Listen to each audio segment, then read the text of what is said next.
मैं क्या यहाँ झक मारने के लिए आया हूँ? जब पैसे हैं ही नहीं तो यहाँ क्या झक मारने के लिए आए हो? फ्रेंड्स, क्या आप इन सेंटेंसेस को इंग्लिश में बोल सकते हैं? इसी तरह के कुछ ऐसे सेंटेंसेस मैं आपको इस वीडियो में बताऊंगा जिनको आप इंग्लिश में ट्रांसलेट कर नहीं पाएंगे। आप बेशक देख लेना। इस वीडियो में बहुत सारे कमाल कमाल के सेंटेंसेस का इंग्लिश ट्रांसलेशन मैं आपको समझाने वाला हूँ। किस तरह से कंफ्यूजिंग सेंटेंसेस को हम इंग्लिश में बना सकते हैं, आप इस वीडियो से सीखेंगे। तो इस वीडियो में एंड तक बने रहिए। So friends, this is Sunil. Welcome to let's improve English. You are gonna learn a lot from this video. Make sure that you stick to the end. So friends, let's get started. मैं क्या यहाँ झक मारने के लिए आया हूँ? मतलब मैं क्या यहाँ टाइम पास करने आया हूँ? ऐसे ही आया हूँ बस मैं। Have I come here needlessly और किक माई हील्स? इससे पहले टू जरूर लगाना है। Have I come here to kick my heels? क्या मैं यहाँ पे झक मारने के लिए आया हूँ? मतलब क्या मैं टाइम वेस्ट करने आया हूँ, फालतू में आया हूँ, बिना वजह के आया हूँ? नीडलेसली कह सकते हैं, या फिर एक इडियम किक वंस हील्स का यूज कर सकते हैं। If you kick your heels it means you waste time waiting for something or you are doing nothing. Have I come here needlessly or have I come here to kick my heels? हम ऐसे भी कह सकते हैं Have I come here to sit idle? क्या मैं यहाँ पे खाली बैठने आया हूँ, खाली फोकट में ऐसे झक मारने आया हूँ? Have I come here to sit idle? Why the hell have you come here if you don't have money? तो इस तरह से आप कह सकते हैं क्या झक मारने के लिए आए हो? मतलब हम गुस्से में किसी को कह रहे हैं कि वो आया ही क्यों है यहाँ पे। Why the hell have you come here if you don't have money? चाय पीने के बहाने वो काम से टल रहा है, सब्जी खरीदने के बहाने थोड़ा घूम भी लूंगा। तो हम कई बार ऐसी बातें कहते हैं ना, इसको करने के बहाने, ऐसा करने के बहाने वैसा करना, ऐसा करने के बहाने वैसा करना। ऐसे सेंटेंसेस के लिए हम कैसे बोल सकते हैं?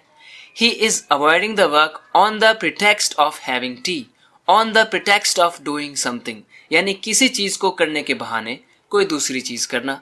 दूसरे सेंटेंस को आप देखिए, I will hang out a little on the pretext of buying vegetables, यानी सब्जी खरीदने के बहाने, चलो किसी ने सब्जी बोलने के लिए सब्जी खरीदने के लिए बोला है तो चलो चलते हैं, इस बहाने थोड़ा घूम भी लूंगा। I will hang out a little on the pretext of buying vegetables. डेढ़ शाना मत बन। जो मेरे सामने डेढ़ शाना बनता है वो बाद में पछताता है।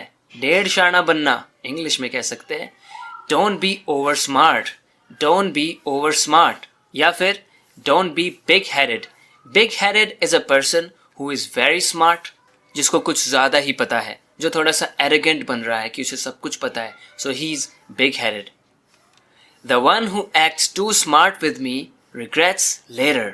बाद में रिग्रेट करता है वो जो भी मेरे साथ स्मार्ट एक्ट करने की कोशिश करता है ना, जो भी डेढ़ शाना बनता है। मुझे अपने इशारों पे नचाने की कोशिश मत करो। किसी को अपने इशारों पे नचाना इंग्लिश में एक इडियम है जो इस बात के लिए एकदम परफेक्ट बैठता है। वो सबको अपने इशारे पे नचाता है। तो देखते हैं हम इस तरह के सेंटेंसेस को अपने इशारे पर कैसे नचाएं। Don't try to make me dance to your tune, don't try to make me dance to your tune. इसका मतलब यही बना कि मुझे अपने इशारों पर नचाने की कोशिश मत करो।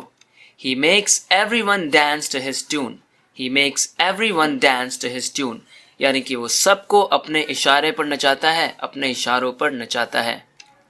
तुमने बिना बात के उसको गुस्सा दिला दिया। You made him lose his temper needlessly. Lose his temper. If someone loses his temper, it means he becomes very angry. So he loses his temper. You made him lose his temper needlessly. खामखा, बिना बात के। बिना बात उसे गुस्सा मत दिला देना। Don't make him lose his temper needlessly. Of course, हम simply ऐसे भी कह सकते हैं Don't make him angry needlessly. वो तो राजू का चमचा है, उसका चमचा बनने में ही उसको फायदा है। इस बात को हम इंग्लिश में कैसे एक्सप्रेस कर सकते हैं? ही इज राजूज सिकफेंट। सिकफेंट हम ऐसे पर्सन को बोलते हैं जो किसी की तारीफों के पुल बांधता रहता है, उसकी चमचागिरी करता है। So he is a sycophant of that person.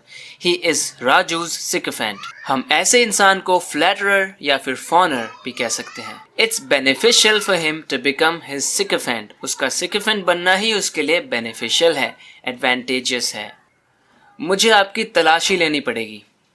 इस बात को इंग्लिश में कैसे कह सकते हैं? किसी की तलाशी लेना। मैं किसी को अपनी तलाशी नहीं लेने दूंगा।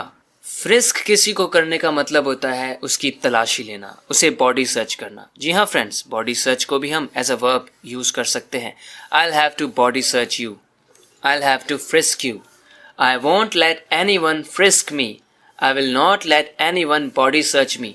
मैं किसी को खुद की तलाशी नहीं लेने दूंगा। तो फ्रेंड्स, देखा आपने कितने कमाल के सेंटेंसेस थे जो अक्सर लोगों को कंफ्यूज करते हैं कि उन्हें इंग्लिश में कैसे बोल सकते हैं। इसी तरह से इंग्लिश में महारत हासिल करने के लिए, अपने इंग्लिश को इम्प्रूव करते रहने के लिए इंतजार किस बात का है। इस चैनल को सब्सक्राइब जल्दी कीजिए अगर आपने अभी तक नहीं किया है तो, क्योंकि नहीं किया है तो यकीन मानिए आप बहुत चीज़ों से मिस आउट कर रहे हैं। तो फ्रेंड्स, बात करते हैं अगले वीडियो लेसन में। तब तक के लिए अपना ख्याल रखना। Take care and bye bye.